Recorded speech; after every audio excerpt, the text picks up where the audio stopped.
Bahasan selanjutnya adalah faktor yang dapat memengaruhi kinerja karyawan.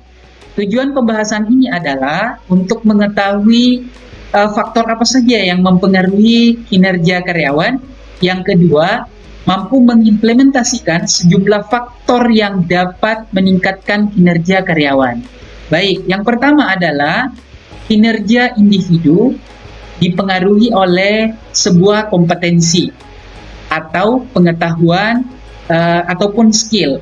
Yang kedua adalah dipengaruhi oleh pengalaman kerja. Yang ketiga, kedisiplinan kerja. Yang keempat adalah emotional quotient atau spiritual quotient. Dan faktor yang berikutnya adalah psikologis, dipengaruhi oleh persepsi, perilaku, motivasi.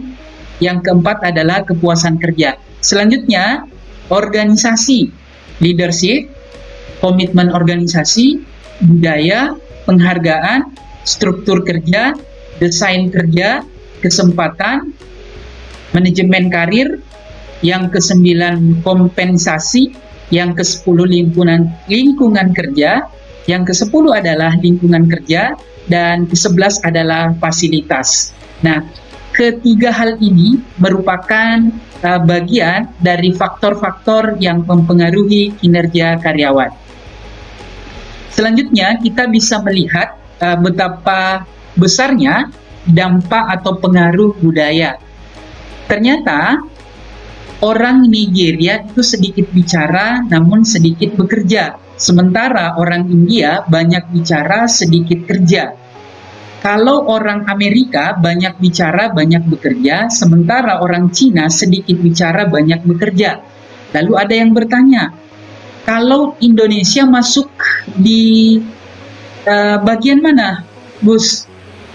Jawab Gus Dur, tidak bisa dimasukkan di antara keempat itu. Kata penanya, loh, kenapa Gus? Gus Dur menjawab, karena di Indonesia antara yang dikerjakan dan yang dibicarakan, antara yang dipikirkan, yang dibicarakan, karena di Indonesia antara yang dilakukan, dibicarakan, dan yang dipikirkan itu berbeda. Ini adalah sebuah lelucon ya, anekdot yang bersumber dari almarhum Gus Dur. Nah, kan tetapi paling tidak ini bisa kita jadikan sebagai bahan renungan bahwa betapa pentingnya sebuah karakter, dan insya Allah ada benarnya ya.